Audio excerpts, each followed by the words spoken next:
मेथीचे लाडू करायचे आहेत, अळीवाचे लाडू करायचे आहेत किंवा तुम्हाला डिंक वापरून खारीक खोबऱ्याचे लाडू करायचे आहेत, अगदी ड्रायफ्रूट वापरून शक्तिवर्धक लाडू करायचे आहेत. सगळ्यासाठीची ही एक रेसिपी आहे. सगळे जिन्नस एकाच रेसिपीमध्ये वापरलेत.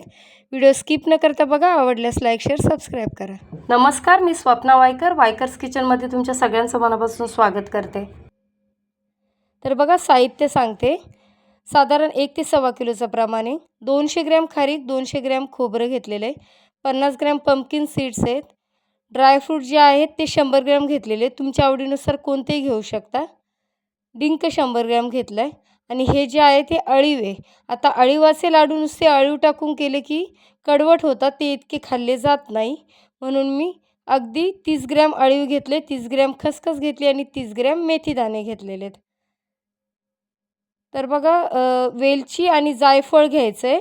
एक जायफळाला अगदी थोडंसं कमी असं जायफळ आहे आणि 10 ते 15 वेलची आहे. तर गूळ जो आहे तो 350 ग्रॅम घेतलेला आहे. तुमच्या आवडीनुसार गोडाचं प्रमाण थोडंसं वाढवू शकता. आता हे जो पदार्थ आहे तो नाचणी घेतलेली आहे मी, कारण आपल्याला लाडूला बांधण्यासाठी कोणत्याही व्यवस्थित अशी पिठाची थोडीशी आवश्यकता असते, जेणेकरून हे लाडू चांगले बांधले जातात. तर तिथे पौष्टिकपणा वाढवण्यासाठी मी नाचणी घेतलेली आहे आणि 200 ग्रॅम तूप घेतलेलं आहे. तूप किंवा तेल काही वापरू शकता. तर मी 200 ग्रॅमच्या डब्यामधलं अर्धं तूप वापरणार आहे आणि अर्धं मी तेलामध्ये गुळाचा पाक जो आहे तो करणार आहे. तर बघा, आपल्याला सुरुवातीला सगळे पदार्थ आहेत, जे कोरडे पदार्थ पहिले जे आहेत जिन्नस ते भाजून घ्यायचे आहेत. खोबरं भाजून घेतलेलं आहे, तांबूस कलरवर खोबरं भाजून घ्यायचं आहे. तर आता ज्यांना मेथी किंवा अळीव हे अवॉइड करायचं आहे, अजिबातच टाकायचं नाही आहे किंवा कडवटपणा लाडूमध्ये अजिबात पाहिजे नाही, त्यांनी माझी सुरुवातीला मी खारीक खोबऱ्याची लाडूची रेसिपी टाकलेली आहे. ती रेसिपी नक्की बघू शकता. त्याच्यामध्ये मेथी आणि अळीव न वापरता केलेले लाडू आहेत. त्याची लिंक मी डिस्क्रिप्शन बॉक्समध्ये देते. मग खोबरं भाजून झाले आपलं. मेथी भाजून घेतलेली आहे. 25 ग्रॅम मेथी आणि 25 ग्रॅम मी अळीव घेतलेलं होतं.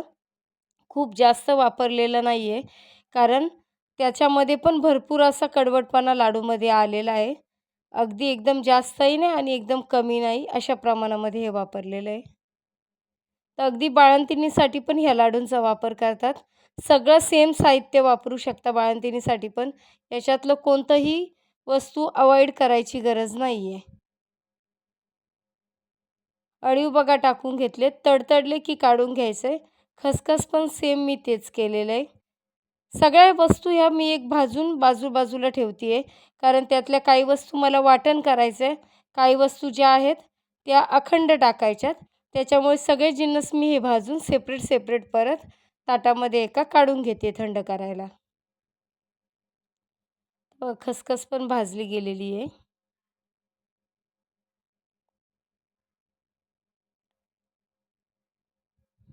आता जे आहे ते आपल्याला नाचणी टाकायची आहे. आता मी नाचणीचंच का पीठ वापरलं आहे, तर याच्या आधी जे मी खारीक खोबऱ्याचे लाडू केलेले त्याच्यामध्ये उडीद डाळ आणि गव्हाचं पीठ वापरलेलं आहे. तर याच्यामध्ये अजून पौष्टिकता थोडीशी आणण्यासाठी नाचणीचं पीठ वापरलं आहे. चवीमध्ये फारसा फरक नाही होते, फक्त रंगामध्ये थोडासा फरक होतो आहे, पण अगदी पौष्टिक होतात हे लाडू. नक्की तुम्ही ट्राय करू शकता. हे नाचणीचं पण मी दाखवलं ते व्यवस्थित कलर चेंज होईपर्यंत नाचणी पण भाजली आणि सेपरेट मी काढून घेतली थंड होण्यासाठी. त्याचं व्यवस्थित आपल्याला पीठ करायचं आहे. आता बघा, तूप वापरायचं आहे. 100 ग्रॅम मी पूर्ण तूप वापरणार आहे.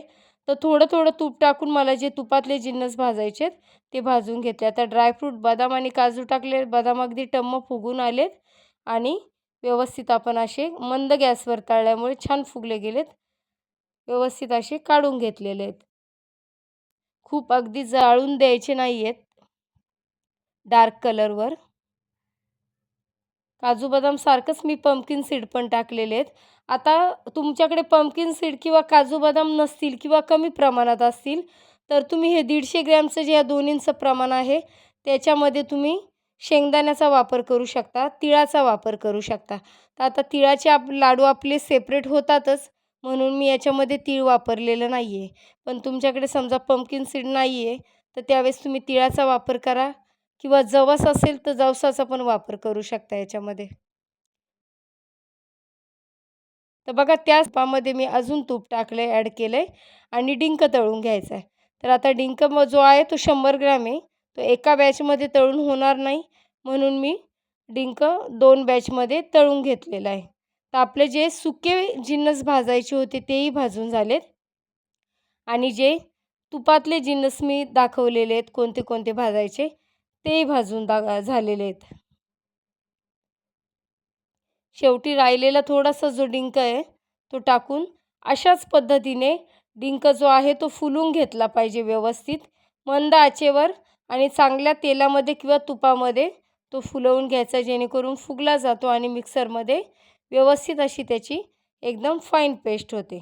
तर बघा सगळं आपलं भाजून झालेलं आहे. तर आता खोबरं जे मी भाजून घेतलेलं होतं ते खारीक ज्या बारीक केलेल्या आहेत त्याच्यामध्ये टाकलेलं होतं. बऱ्याच गृहिणींना हा प्रश्न पडतो, खारीक खोबरं बारीक कसं करायचं? तर ही सेम प्रोसेस तुम्ही फॉलो करा. अजिबात भांड्याचं पातं तुटलं जाणार नाही याची मी तुम्हाला गॅरंटी देते. खारीक आणि खोबरं समप्रमाणात मिक्स करायचं आणि मिक्सरला वाटून काढायचं. किती फाईन पेस्ट होती आहे तुम्ही पाहू शकता व्हिडिओमध्ये. बरं जर समजा तुम्हाला वाटतंय की खारीक थोडीशी आपली ओलसर आहे, तर ती खारीक तुम्ही उन्हामध्ये ठेवू शकता किंवा थोडीशी खारीकही ड्राय रोस्ट करू शकता. तर आता बघा खारीक खोबरं बारीक करून झालं आहे. ह्या वाटीमध्ये मी जी नाचणी होती ती सुरुवातीला बारीक करून घेतली आहे. नाचणी, मेथी दाणे आणि आपले अळीव जे आहेत ते बारीक केलेले आहेत. आता काजू बदाम बारीक करून घेतलेली आहे.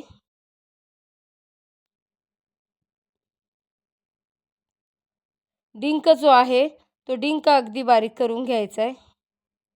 सगळे जिन्नस मी एक एक एक एक त्याच्यात ॲड चाललेली आहे.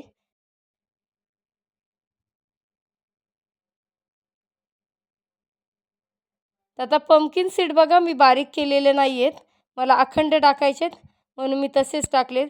खसखस थोडीशी मी वाटणामध्ये टाकलेली आहे, बाकीची खसखस मी अखंड टाकलेली आहे. वरून ती लाडूला छान दिसते त्यासाठी. इकडे थोडंसं साखर वापरून वेलची आणि जायफळ जे घेतलं होतं त्याची पूड करून घेतली आणि अशा पद्धतीने चाळून घ्यायचं.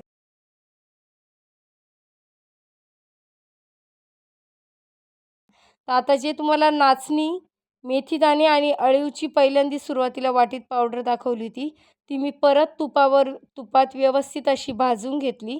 तर 100 ग्रॅम पूर्ण मी तूप वापरलं आणि एक वाटीभर म्हणजे 100 ग्रॅम असं तेल वापरलं. याच्यापेक्षा जास्त तुपाचं किंवा तेलाचं प्रमाण तुम्ही वापरू नका, कारण मग खूप तेल त्यातलं खाली असं निथळलं जाईल इतकं तेल त्याच्यामध्ये होईल.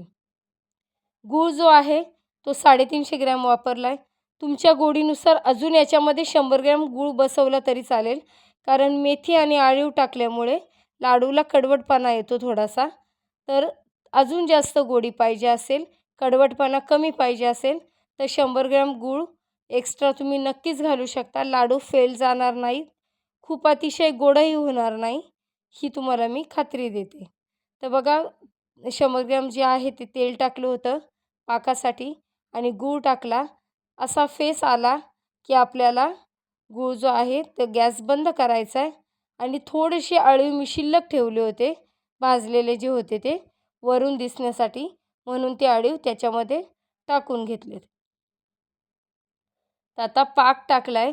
अगदी थोडासा असा अर्धी वाटी मी ठेवलेला आहे बाजूला, कारण पाक कोणत्याही लाडूमध्ये पाक टाकताना घाई करायची नाही आहे. एकदम पहिल्या स्टेपमध्ये आपण जरी कितीही वेळा केलं असलं तरी पहिल्या स्टेपमध्ये सगळं जे आहे ते टाकण्याची अजिबात घाई करायची नाही. कमी जास्त प्रमाण बघूनच पाक आपला वापरायचा आहे. तर पाहू शकता व्यवस्थित असं मी मिक्स करून घेतलं आणि सगळं एक साईडला लावून घेतलं, जेणेकरून ते मिश्रण जे आहे ते गरम राहिलं पाहिजे आणि लाडू बांधायला सुरुवात केली. आता याच्यामध्ये तुम्हाला एक टिप्स अशी देणार आहे की जर लाडू आपल्याला शेवटपर्यंत वळायला हे खूप त्रास होतो किंवा मिश्रण खारीक खोबऱ्याच्या लाडूचं जे भसभशीत झालेलं असतं त्यामुळे लाडू वळले जात नाही, तर शेवटपर्यंत जर तुम्हाला असा प्रॉब्लेम आला की लाडू वळला जात नाही तर ते मिश्रण घ्यायचं आणि मिक्सरमध्ये नॉर्मल चालू बंद असं करून फिरवून घ्यायचं, जेणेकरून ते एकजीव होईल आणि आपले लाडू पटापट वळले जातील. मलाही शेवटी लाडू करताना शेवटच्या याला बॅचला 2 ते 3 बॅचला मला तसं करावं लागलं आहे. मी तसं केलं आहे. अजून दुसरी टिप्स म्हणजे अशी, की जर समजा गूळ तुम्हाला वाटत असेल अजिबातच लाडू वळला जात नाही आहे, तर ह्या सगळ्या मिश्रणामध्ये थोडंसं गूळ तुम्ही मिक्स करू शकता आणि मिक्सरला फिरवू शकता. म्हणून सुरुवातीला गूळही एकदम टाकायचा नाही आहे. सगळ्या मिश्रणाचा अंदाज घ्यायचा व्यवस्थित आपल्याला लाडू बांधता येतात का? आणि मगच ही स्टेप आपण जी आहे ती करायची आहे पुढची. तर अशा पद्धतीने बघा मी सगळे लाडू बांधून घेतले. साधारण हे लाडू 1.25 किलोच्या प्रमाणात झालेले. ॲक्चुअली 1 किलोच करायचे होते मला. पण थोडंफार आपलं वजनी प्रमाण इकडे-तिकडे होतं, तर 1.25 किलो झालेले आहेत. तर बघा अळीवाचे लाडू, मेथीचे लाडू आणि शक्तिवर्धक लाडू, खारीक खोबऱ्याचे लाडू एकाच रेसिपीमध्ये तुम्हाला मी दाखवले. तर माझी रेसिपी तुम्हाला कशी वाटली आहे? कमेंट्स करून अवश्य सांगा. आवडल्यास लाईक, शेअर, सबस्क्राईब करा आणि नाचणी वापरून तुम्हीही लाडू केलेले आहेत का? तेही मला कमेंट्स करून अवश्य सांगा. त्याची चव कशी लागते ते. तर बघा दाखवते एक लाडू व्यवस्थित असं तुम्हाला त्याचं टेक्स्चर कसं आलं आहे. अगदी बांधून लगेचच मी पुढच्या 10 मिनिटामध्ये लाडू तुम्हाला फोडून दाखवलेला आहे. अजिबात कुठेही पडलं जात नाही आहे. यासाठी आपण अशा पद्धतीने लाडू नक्की करू शकता. Thank you.